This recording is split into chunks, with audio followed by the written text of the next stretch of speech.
There we go. Hello, Mindfulness Project family and Swami Atma Rishikesh family, right? Namaste. Namaste. Okay, welcome everybody to our third live stream. And this time we have the topic of transforming fear. I think it's a really interesting topic, especially it's always interesting, but especially in this time, we feel that there's a lot of anxiety and fear between people. What I hear from family and friends, there's a lot of anxiety and insecurity. So let's talk about this and have a nice meditation for this. Also today, Swamiji reminded me it's Valentine's Day. So it's a day of love, of sending good wishes. And I think it's something we really can also need in these times to really reach out to the loved ones, but also other people, whatever you can do to bring them a good message into their life. I think that's really, really beautiful to do so. And Valentine's Day, actually in the history, when you look at it, it's like the Saint Valentine. There's three of them, but all of them were kind of heroes. So they did something where maybe fear would have stopped them. So actually it's related to fear, this topic, because one of the stories is that the Roman emperor was forbidding young men to marry because he thought young men are better soldiers if they are not married and not have wife and children to be worried about. And so this priest, like the saint, he decided to secretly marry the people because he said it's unfair and they shouldn't be married. And when they found out, they sentenced him to death. So he was quite a heroic and not follow the fear. He would do what he thought is right to do. So it's actually fitting into our topic today. So have a happy Valentine's Day and send your love out to everyone. Okay, I like to open, like I did the last times, the session also with creating sacred space. I always think it's nice to center ourselves and allow the spirit to be with us and to guide us. So find your seat or lie down, whatever is comfortable for you. If you like, close your eyes.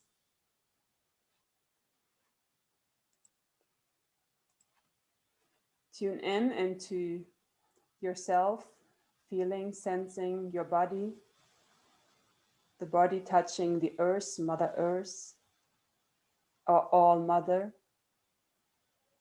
And by touching the earth, realize that we all have the same mother that makes us to brothers and sisters. And I also like to invite and pay gratitude to all the enlightened masters of the past, present, and future. Gratitude and invite all our teachers from the past, present, and future.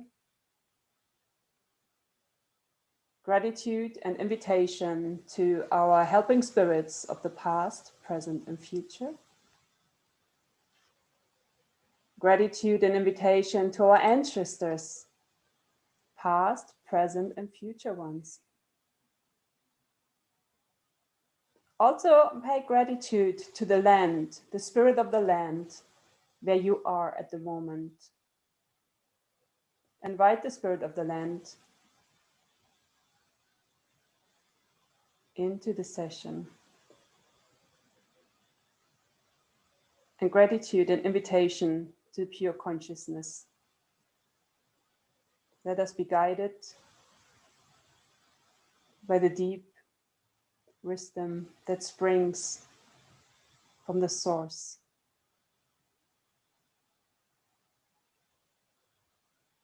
Feel like, because it's Valentine's Day, put your hands on your heart.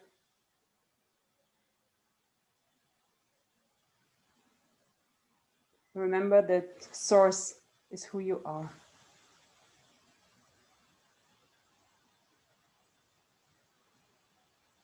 And then gently bring your hands together in front of your heart. Rub your hands, make them warm and alive. Give yourself a short massage of your face.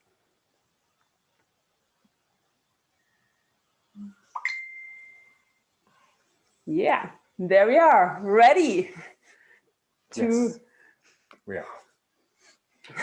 forever what life brings. That's the amazing thing about life. It's uncertain. And it's so scary.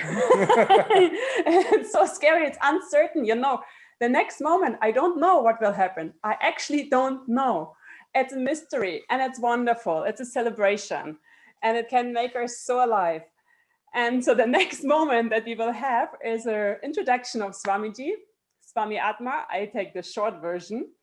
And I decided to, each time of the next sessions, to introduce a little bit of his past so that you get step by step, you get to know him more and more, what were his steps on the spiritual path. I think it's so inspiring and interesting to listen to each other on what brought us on the path and how it happened. So let's see.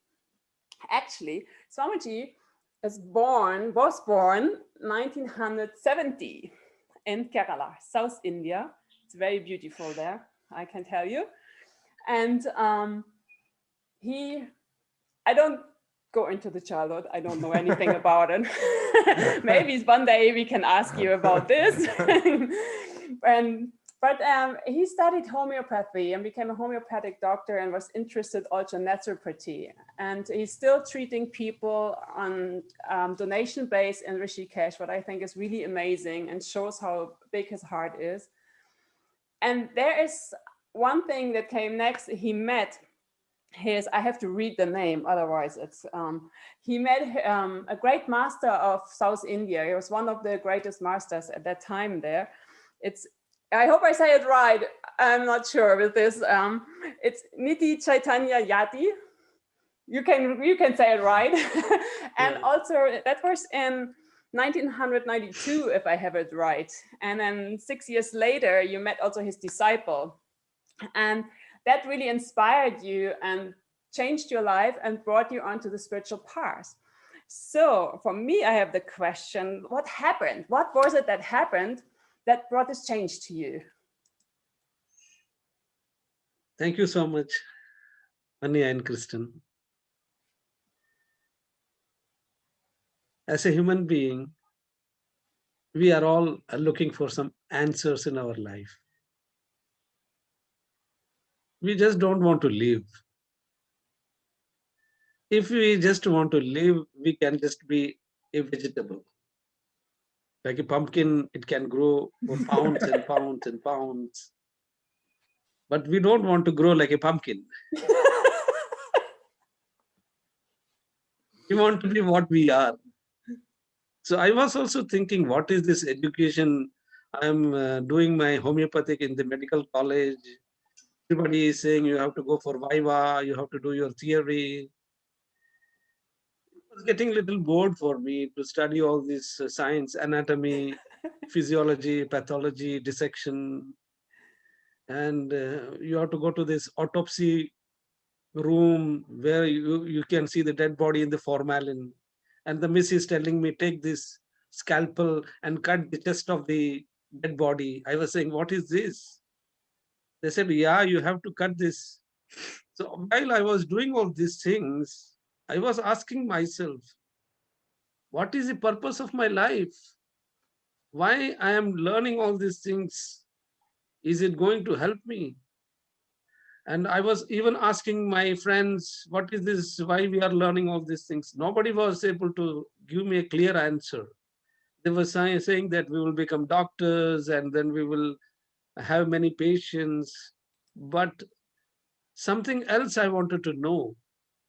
And then while I was in Kerala, I read a small text which was written by Guru Nitya Chaitanya Yati.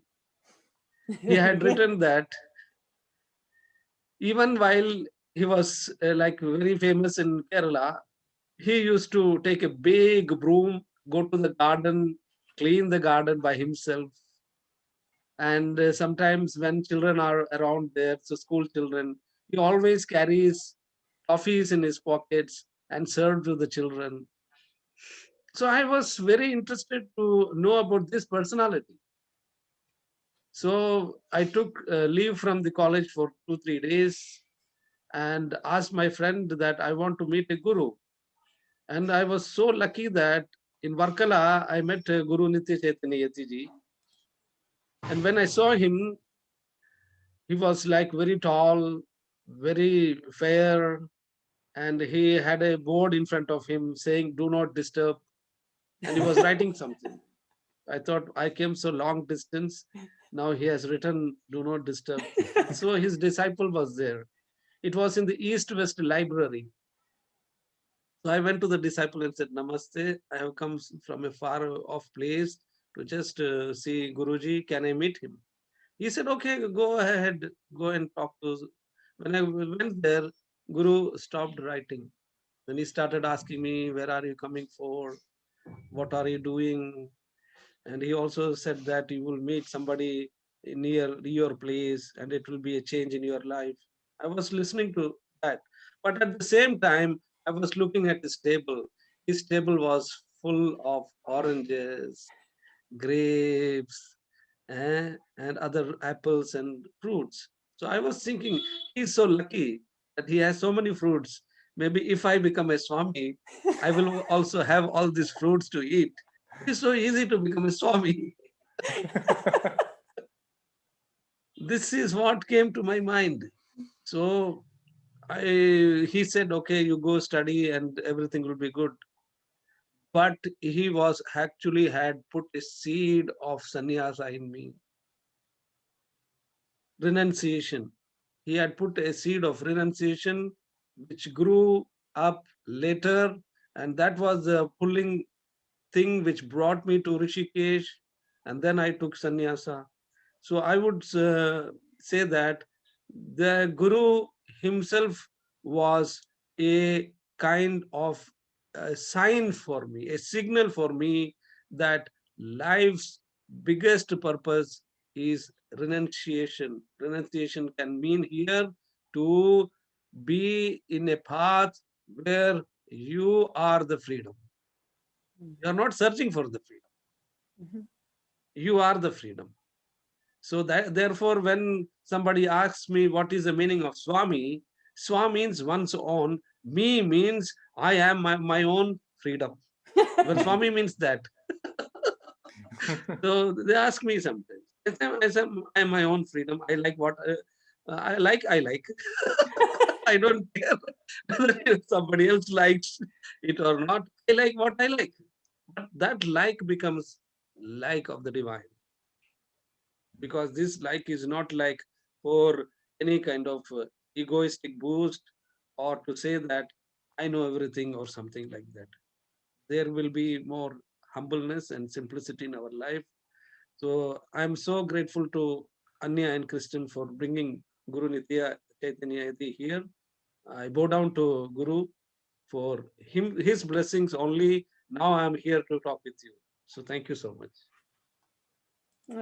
Thank you so much. I really enjoyed this story. It's so inspiring to hear how our paths can go. And I feel if we trust into this calling, into life, into the, I don't know how to call it, if it's universe, whatever, the guidance that is, it's amazing how it's guiding us through life, and how we then can encounter, meet people who can give us, or situations or animal, whatever. It doesn't need to be a person, but things that something happen and it can change the direction of life. It's beautiful. And I think it's very important, life is so fast, to get more silent, to feel and hear this, if there's like this inner call or something, that we can follow this. Yeah, thank you for this inspiring story. That's amazing. Thank you so much.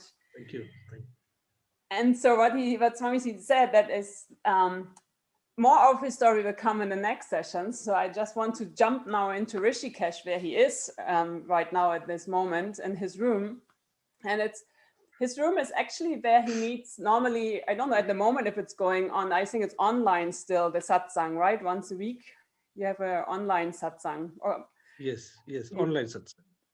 because normally before Corona, it was in his room, and it's so beautiful. It's like an empty room. There's not really furniture. There's some shelves with books, and but there's and always chocolate. Yeah, that's some chocolate for sure. Not so many fruits, but chocolate.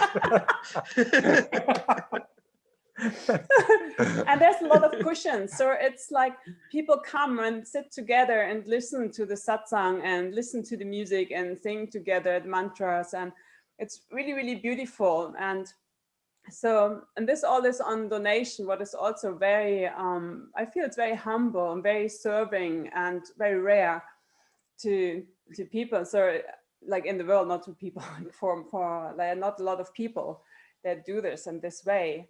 So it's yeah, what Swami said, the humbleness that they said to serve the divine, I feel is reflected in that, to like, and have the simplicity, but have this I don't know, it's not simplicity, it's like this great great heart, it's giving heart to serve the people. So it's beautiful. And yeah, at the moment maybe it's difficult, but you can join Sundays the satsang, check his Facebook, it's beautiful, you can listen to more wisdom. And also he had a vision long time ago, but it became now more real, that he wants to have his own little land and have a little ashram. It's actually, when we talk to each other, it's very similar to the Mindfulness Project. So people who came here, who know it's about mindfulness living, living close to nature, having organic food, and have a space where we can be together, support each other, where we can like get more silent and start to listen to this inner voice and start to listen to inner guidance, and also to support each other. So it's very, very beautiful. And he's still collecting money for this. So I again like to remind you and to ask you for whatever you can give, or if you know someone who has something to give, to support him. And we will have in the chat box the link where you can donate, and I think also the PayPal you have. Mm-hmm.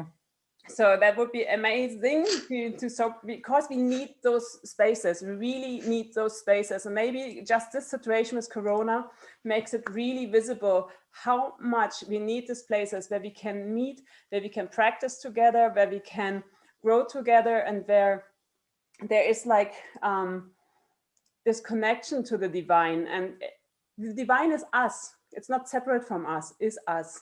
So it's amazing to have these places, and we need as many as we can have on this planet to really serve all the people. You know, now so many people would need this place actually to come together and be nourished. So yeah, that's my little wish, that this place can come into reality and like manifest on this planet, that we have more of this. Yeah. And then we will switch over into our topic, that is transforming fear. And what I was just irritated. My technician is doing things. I'm sorry. And I lost my focus. So we have transforming fear as a topic. And as I said in the beginning, it's not something that is just connected with this time now, but I think it becomes so much more visible or tangible for many people. Anxiety and fear of the situation is so unpredictable. Nobody knows. So there's so many informations out there. Like one say this, the other say that. And so it's very difficult to really get a clear information, what's going on and how should we feel about this. And then some people have fear of disease, and other people have fear to maybe spread a disease, and others say they have fear that kind of, it's all kind of not fake, but it's kind of something, someone tries to control them. There's so many ideas and things going on, and all underlying, where we all connect, and there's separation in the world. But if we look, what is bringing us together, underlying, is a fear of disease, a fear of spreading disease, a fear of something wants to control us, a fear of I don't get a vaccination, there's not enough, or I don't want a vaccination. But connecting us, it's a fear underlying. And I think it's so important to, whatever our opinion is about the situation there, whatever we think, what we feel about it, to understand that there are different opinions out there, and not let our fear kind of separate us. We all need each other in this time. We really need support in this time, and we need to understand that our teacher says, you know, this is the hand with 5 fingers, and these fingers are not the same. They are all different, but they all have a function. They work together. If they would be all the same, they would not be as function as beautiful as like having these different fingers. And we can pull at them or whatever, or try to make them shorter. It will not, they will stay like they are. And this is the beauty in the world. We have all these different humans out there, but all together, they make this hand work perfectly. So it's really, really important to understand that we might look different at things, but in the core and on the source, we are really the same and we are connected. And we should not let any outer circumstances let us lose this. So for the topic of fear, I like to ask Swamiji about not how to transform fear, but first like what is the, I feel often there's a fear of fear. Like we are afraid of having fear. And what is fear doing to us? Maybe, you know, also on the physical, on the spiritual, on different levels, you know, to our physical, our mind, and to the spiritual. How is it impacting us? The first thing when we think about fear, we have to understand that if we have fear, one fear is natural fear. And that natural fear is a universal fear which is given to everybody. Like if there is a 11-watt electric line, nobody will go and touch it because there is a fear within us which says, hey, don't go there, you will die. It's normal. But the second fear actually is all around this world, which is created by man himself. And that has come to us from ignorance. When it comes to ignorance, what happens is that it affects the physical body first. And this physical body and mind are connected so intrinsically to each other that if there is some kind of problem which is arising in the physical body, it is affecting the mind. If there is some problem in the mind, it is affecting in the physical body. So if we look at the whole humanity, we are ignorant about the nature. And the day we understand that, we have to respect the nature. And we are part of this nature. And nature will flourish and nourish us, and we can be happy wherever we are. But what has happened to all of us is that we are moving so fast in a direction which is against nature. Moving against nature is growing in ignorance and thinking that whatever now I am accumulating is for myself, for my greed. I don't want to share with anybody, and that I can use this nature in whatever way I would like to use. So this has brought a kind of imbalance in the whole world. So this imbalance can grow in the body as microbes. It's very interesting, you see. Mm-hmm. That means what? There is stagnation which is happening. If there is a river which is flowing always, there is no kind of dirt there to store there. We are flowing in a kind of natural nature flow. But ignorance says that let me become stagnant and stay here, and all this what is accumulating around is good for me. But eventually it can become a sickness, and that sickness has grown to such a big kind of, we can say, a trauma or stress, and that has become what we call today as fear. So therefore, as a human being, knowing that the only thing what we can do is at least to be respectful to the nature and connect ourselves to our own inner nature. So this is what my inner nature is saying, Anya. Thank you. That's beautiful. It's completely resonating. It's like beautiful. Yeah, I will ask you, but I have maybe another question later. Yeah, Christian, what is your outlook on fear? What is the how do we say? How is it influencing us? Well, like Swami said, first you need to understand what fear actually is. Then you see how it influences us. What I found really interesting about thinking about the subject of fear was that, you know, like fear can either, you know, we can have the same situation. So, for example, I can go into a zoo and see a lion in the zoo. And because there's a fence around the lion and I feel safe, you know, my initial reaction to the lion is, oh, so cute. Have you seen the eyes? And, you know, it's so beautiful. But when I see the same lion, you know, in its natural inhabitat, I don't have a gun with me. There are no bars around this.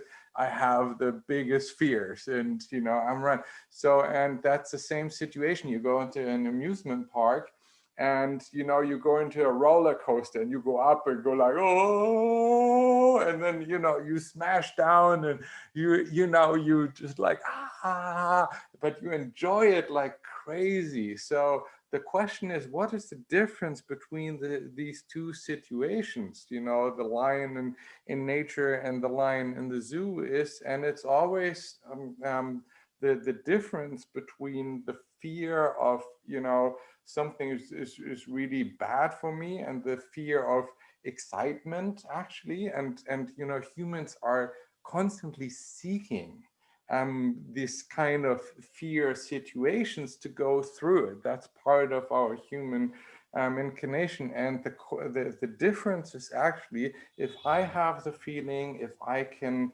kind of manage the situation. So, and the problem is, you know, like what Swami said, when in the past times when we were really connected with nature, we know that we cannot control anything. We cannot control the outside nature. We cannot control if there's rain coming or not, if we will have food or not, if we were, you know, if we were safe or not.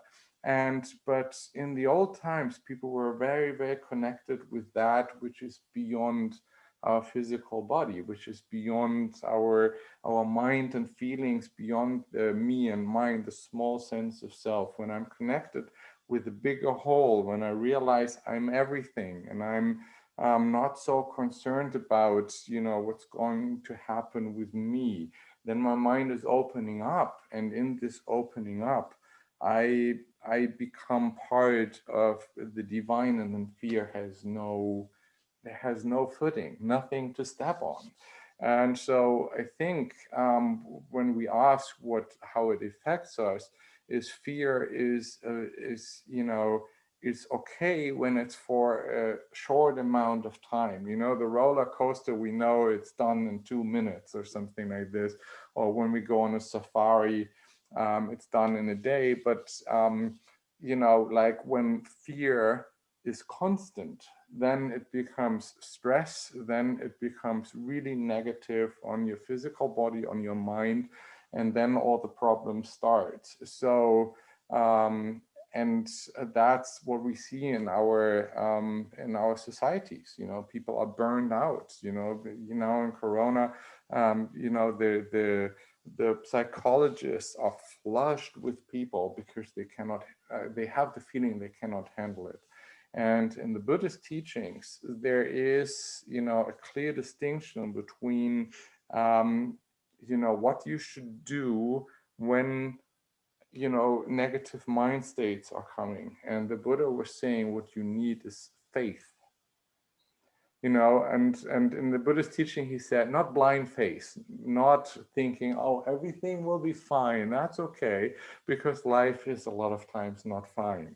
But when you start to develop this kind of faith where you say, hey, okay, let's see, you know, let's see what's coming out of this situation. Let's see if we ever be able to travel again, you know, and you have this mind state of being able to let go and say, okay, I will manage, I will adapt. I'm a human being. My mind is so amazing because I can adapt to any situation. Like Swami said, if I have my inner freedom, I can sit in a room and be happy. You know, I don't need anything, just, you know, my food. And that's simple. You know, nature provides it. And if I have that simplicity of my heart, then nothing can ever happen to me. So, and that's what I think what fear is for me. You know, it's a state of mind which is natural in a way, and we can transform it from being destructive to being actually an excitement. Yeah. Yeah, that what I heard also about the physiology of fear, that for us, for our system, it's very difficult to distinguish between fear and excitement. It thinks it's the same, our system thinks it's kind of the same. So if there's a fearful situation, that's what I do more and more, because like now with a camera, for me, it's kind of intimidating. But I say, hey, it's exciting. There's a camera and I can talk to you all. And so I can change from the fear into the excitement to, yeah, let's do this, you know, whatever, just let's do this and be excited about it. And this is like a little thing on the worldly level that we can do. So I like to ask Swamiji one more question. So do you know fear and what do you do? And I think there are different levels, as I just mentioned. There's a worldly level and then we have the divine level. So there's like different maybe situations, different ways to do. But yeah, just personally, what do you do? When fear comes, sometimes I say to myself, I become like a child and say, Atma, yes, fear is coming to you. You feel very much in a scary kind of situation. But at the same moment, you know that you have trust in that one alone. So if you are having that trust in that one alone, let earthquake come, let a tsunami come, nothing is going to happen. You are safe in that great Shraddha. Shraddha is a word which we say is the ultimate faith or trust, we can say, towards that one alone which we can have. So we just say to ourselves, yeah, it is. We are not saying, oh, I don't have any fear. I don't have any fear. But I have fear. But even during this fear situation, I have total trust in that one divinity alone. That gives me superpower. Thank you so much. Thank you so much. Yes, I can, for me, when I first met our teacher here, Ajahn Somshai, and I don't know, I looked at him or just encounter, just meeting, I felt like there was some trust created that everything can go upside down, but there's some, and I cannot really describe it, but there's something happened when I met him, something changed inside of me in my life. There is something like holding, and the Dhamma, also one translation of the Dhamma, and then Buddhism we use a lot of the Dhamma for the teaching, is that also what carries you. It's something that's holding you. So it was really kind of touchable. My English is not, I don't know, sensible. I could like feel, it was like as if I could touch it in that moment, like, and it's since then it's always with me. It's like, yeah, I can relate. There's some, maybe I cannot always call it in that moment directly. Sometimes I would need it, but if I get silent, I can feel it. And actually I feel my teacher then with me. I feel there's like a great protection there. you had something to mention. Oh yeah, I would like to add one thing, because I wrote a newsletter, and I was just telling about this fear kind of thing. And what I wrote in this newsletter was, and it still stuck with me, I don't know where it came from. It was one of these things where you just empty and things are coming out of you, and you were like, oh, wow. And the sentence came up: fear is actually love in its contracted form. And I love this so much, because when you say, I'm afraid that something happens to my beloved ones, or I'm afraid that something will happen to my body, that I will get ill, or I'm afraid of that I will not have enough to eat, or I'm afraid that my boyfriend or my girlfriend will leave me.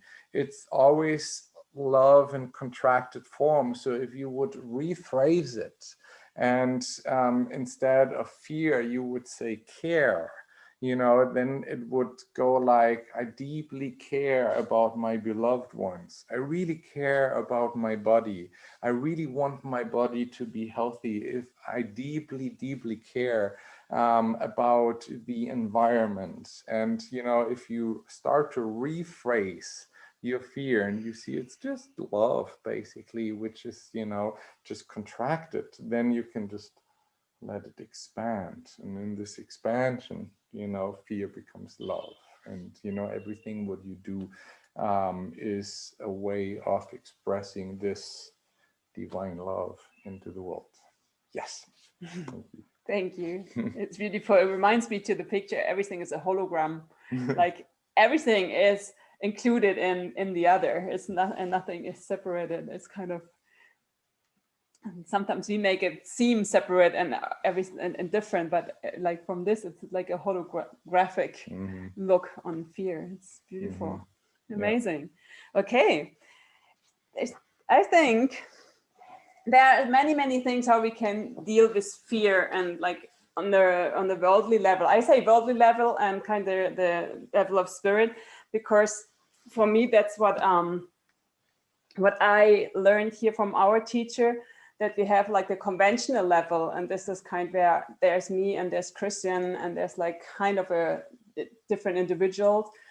And in this worldly level, there are many things how we can deal with our fears. So like for me, many healers, they told me that my window for fear is very, very big. It's a life topic for me to deal with fear, with anxiety.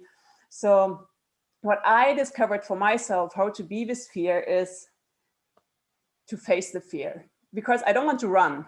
I don't want to run all my life. I don't want to get exhausted by running away.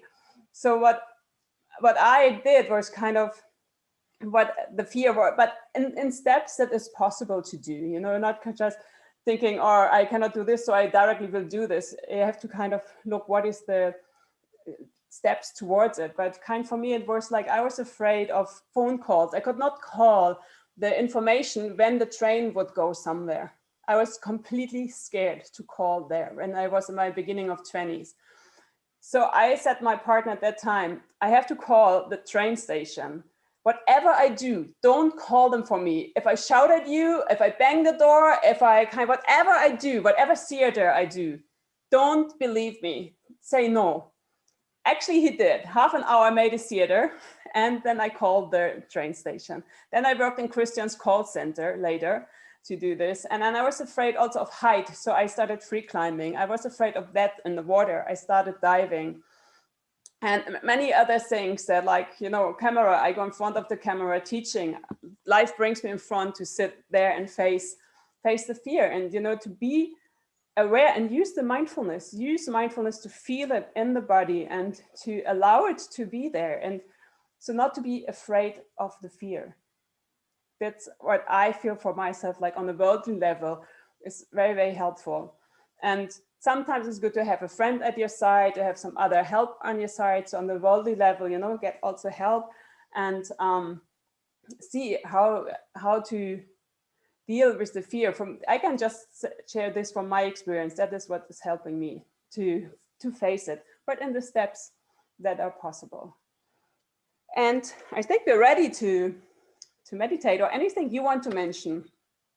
No, my body wants to sit already. Yeah, ready to sit? Ready to sit. Okay.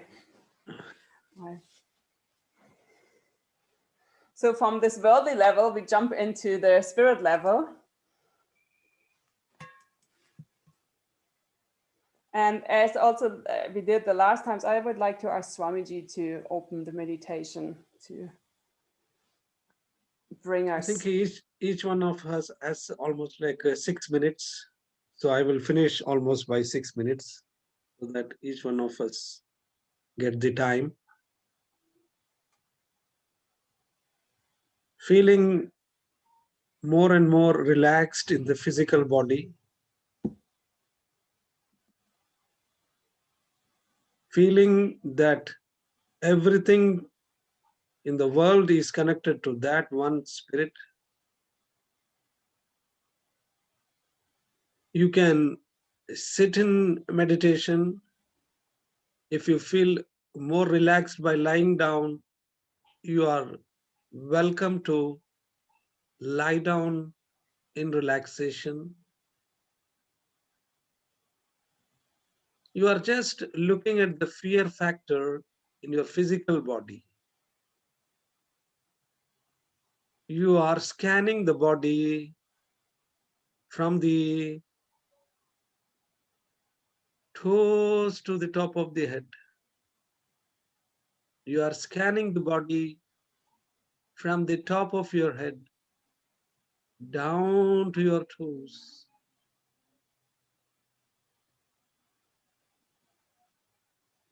Slowly, slowly, you are connecting with the whole universe. You are connecting to the planets, to the stars, to the galaxies, Milky Way, coming back to the world, to the ocean, to the forest, to the river, to the mountains, to your house,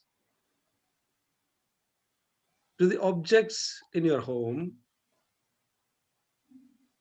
all kinds of things around you, maybe the glass, the table, the bulb, the heater, the refrigerator, the fruits, the food you eat. Slowly, slowly understanding that everything is connected to that spirit. You are feeling within your heart center a cave, a living cave. We, from the Mindfulness Project and from Rishikesh, we are inviting you into this beautiful heart cave where fear is not really a fear. You are entering your own spirit heart cave with gratitude, with devotion, and with a total shraddha, trust that my life is blessed this moment inside this heart cave. I am a happy person. I am happy now, even during this situation where many things are not the way I think is happening, but within my heart cave, it is the best place to be in meditation. My meditation has no name. My meditation is direct with the spirit. In the spirit cave, I sit and relax. My body relaxing,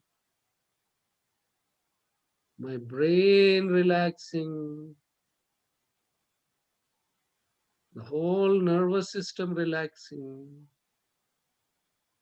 the organs relaxing. My breathing is becoming so gentle and relaxed. Where is the fear now? When I am in this spirit cave, where is this fear? No fear, but abundance. In my room, I am complete. I have no competition. I have no regrets. I have nothing. In that nothingness, I am complete. In that nothingness, I am complete. In that nothingness, I am complete. Let me be in this relaxed state now. Relax.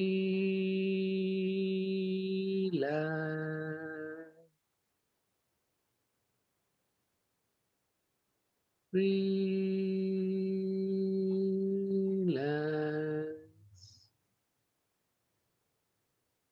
Relax.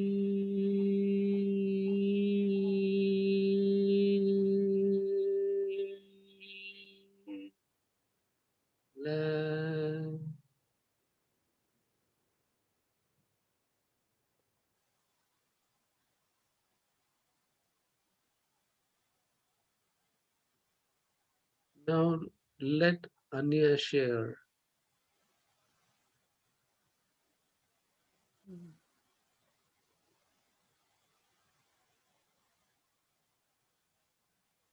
Put your right hand into the center of your chest on your heart center. And put your left hand on top of the right hand. Spread your fingers gently and let the thumbs touch.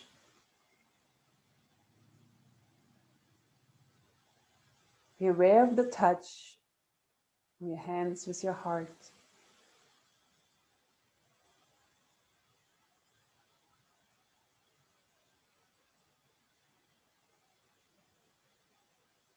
And allow the wisdom of this mudra, Garuda mudra, to fill your whole being. The mystical bird, the power of the mystical bird supporting you.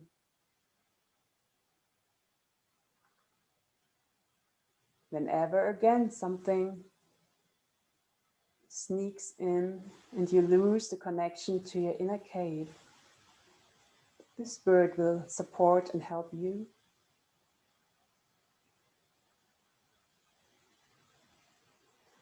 But the mystic is that it will not chase or ban whatever is disturbing you. It will incorporate it, transform it by loving it. The mystical power to transform the fear is love.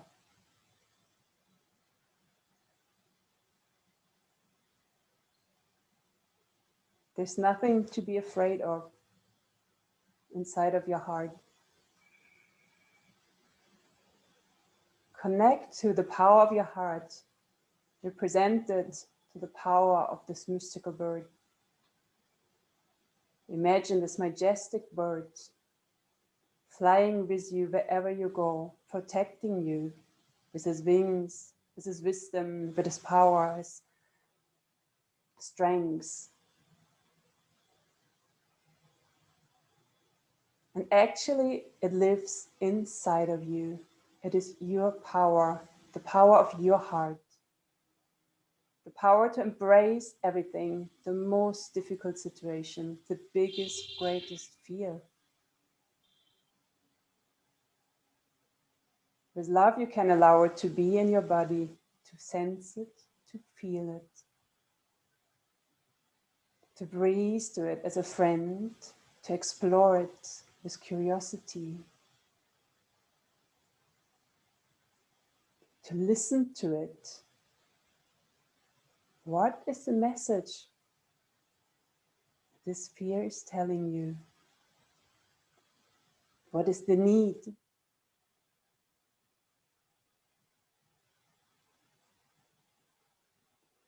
And be aware the great courage that you have to look at it, to allow it to be. The courage of this big bird, the Garuda inside of you, allowing you to have the courage to look at everything. Because everything is the expression of the One. Nothing to deny, nothing to push away.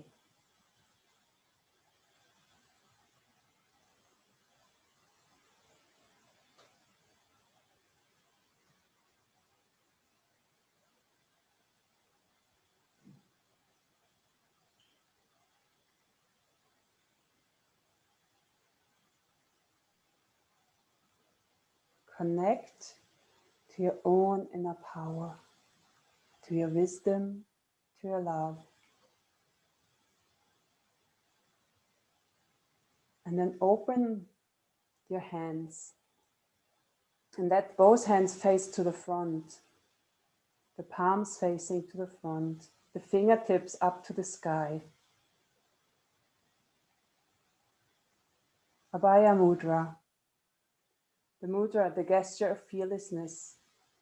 Many, many statues you can see with one hand or two hands up. There are many Buddha statues with two hands up. Connect to your inner Buddha, the Buddha of fearlessness, because he's the awakened one, and you're the awakened one. You have the Buddha nature, Jesus nature, Mohammed nature, however you name it, the purity, the source of love.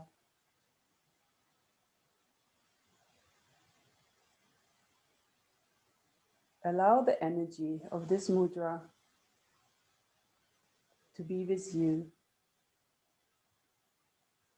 to support you.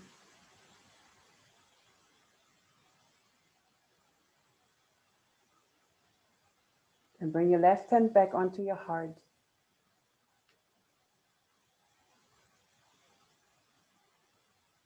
Sense again the fearless heart, the heart of courage, the heart of wisdom. Remember that there's this cave in your heart. There you can go anytime. And actually you don't need to go. It's always there. Place of completeness and wholeness, of joy,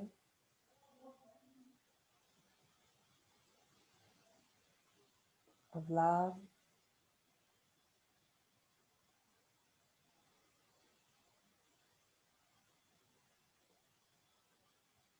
feel for a moment into your heart.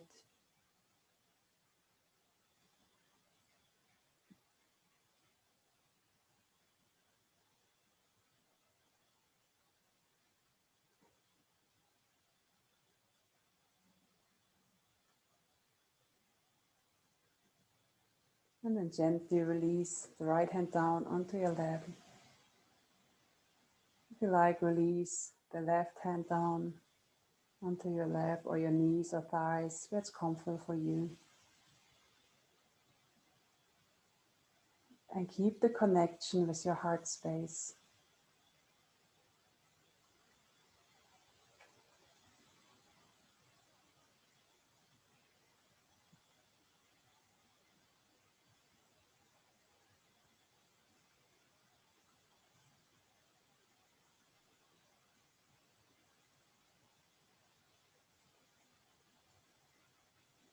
Okay. And when your consciousness is firmly established in your heart center, and you can feel the courage, you can feel the love, you can feel the security, you can feel the limitless, unbound energy of your heart. Try to look with this courage into the world. See that people are running around, always being busy, always going from A to B. And just look and stay calm in your heart center.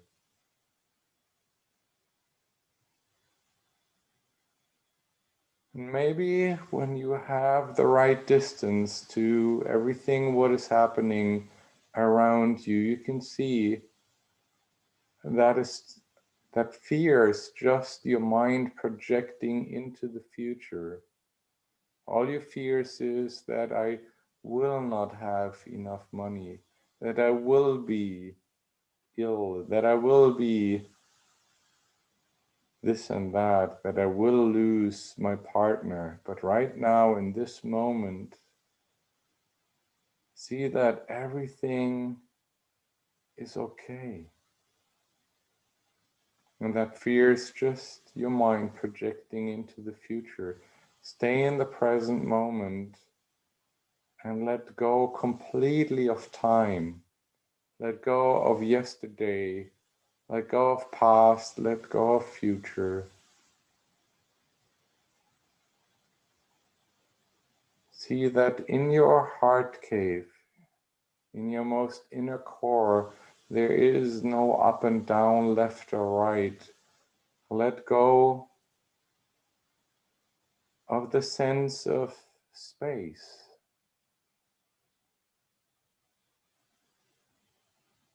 Realize that everything what happens to you happens in that very space.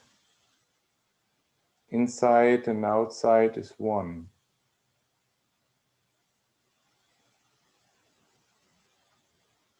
And as much as space and time is vanishing, then you see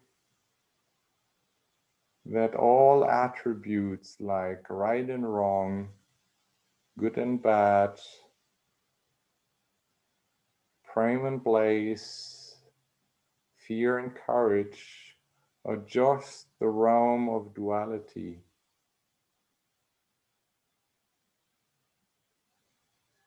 In your most inner core, there is no such thing that right and wrong, so you can never do something wrong.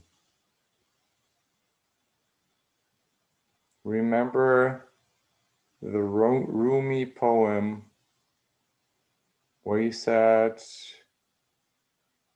beyond right doing and wrongdoing, there is a space. I meet you there. He talks always about the divine. So stay in your heart and see that everything what is going on around you is neither right nor wrong.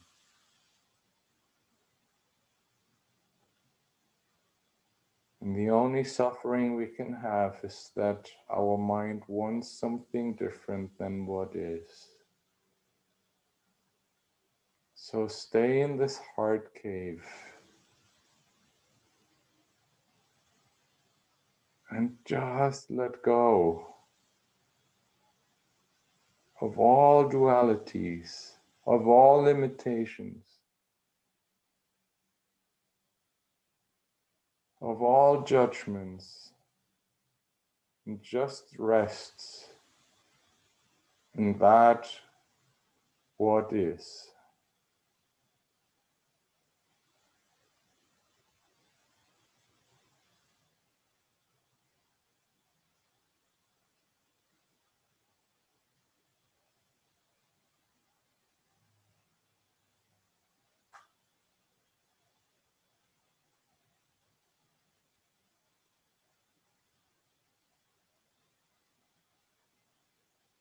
And then relax, deeply relax.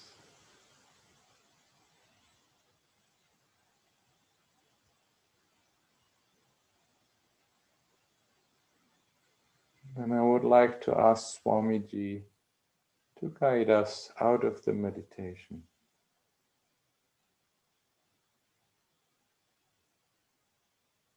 Deep relaxation within your heart center. You are seated very beautifully in the best way you are seated. You need not sit in any other way than the way you are seated now. Slowly, slowly, you are becoming aware of the room, slowly becoming aware of the things around your physical body, the table, the glass. You are becoming aware of the whole earth, the ocean, the mountains, the river, becoming aware of the planets, stars, Milky Way, galaxies. You are connecting all this external world to your heart center. You are connecting to the whole physical body and bringing your mind to your breathing. Your breathing has become so gentle, smooth, and relaxed.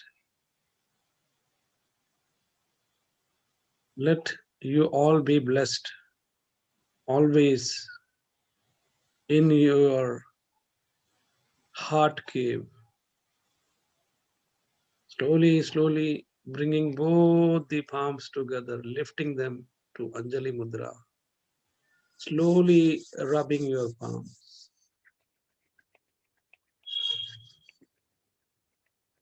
Giving a massage to your forehead, eyebrows, eyelids, cheeks, jaw, and chin.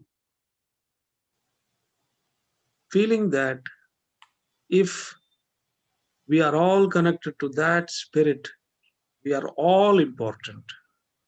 There is no religion, there is no discrimination.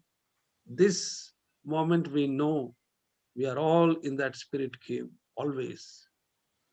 Again, rub your palms, rub your eyes with your palms. Gently open your eyes as if opening for the first time. Close your eyes, open your eyes. Slowly, slowly, very gently. Bring the hands to Namaste. Thanking Anya and Kristen and all of you for being part of this beautiful session, which is very important for all of us. I'm also really thankful to Tamara Patterson, who is supporting us with this GoFundMe project. So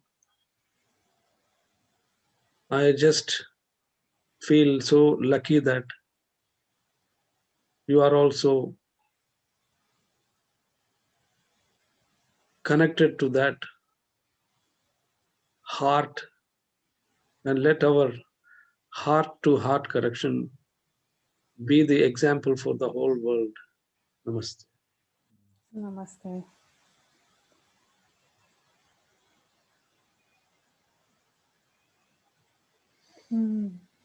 Thank you, Swamiji. Thank you so much. Thank you, Lord. Thank you. Thank you. Thank you. It's such a gift that we can have this meeting. It's like so very beautiful. I'm very, very grateful. Yes, thank you, Tamara. It's amazing. And I feel your spirit here so very much.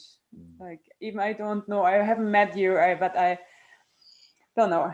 When I see your connection on Facebook, actually, I don't know, so many things you do, I would love to join. It's like, one day I really wish I can meet you. I feel that, I don't know, there's something I want to see you. So thank you so much also for having Swamiji so much and for your spirit to be here. And yeah. Anything you want to add?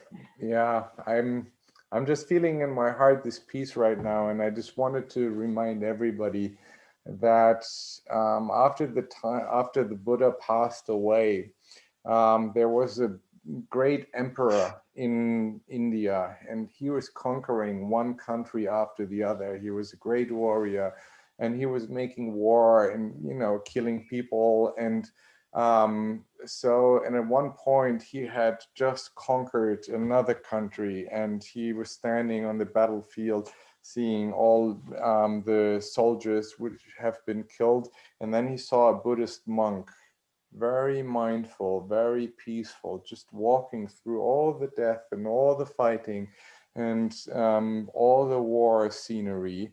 And Ashoka was so deeply touched that just by seeing this peaceful monk, that it changed his whole life, and he stopped all wars, and he just dedicated all his life to the Buddhist teachings, actually.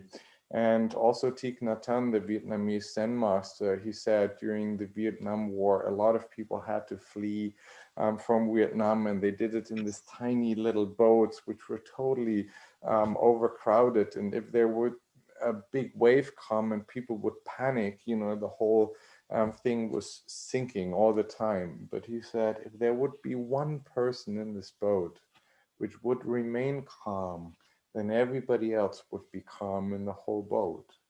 And I think that's such a beautiful example for our times. So if we are sitting with Swamiji, if we are sitting with our teacher Ajahn Somshai, these are the people who are radiating this peace and this silence in the heart cave. And it's our job to stay calm in these times, that we also become this light of peace and relaxation, so that we dedicate our practice to, just making peace to this world, basically. And this is why we are coming together. This is why we are sitting here with Swamiji and doing this practice. So for everybody of you, carry this lightness and easiness into your life, and become a light for other people. Thank you. Thank you. See you in 2 weeks. Same Yeah. time, same place for us.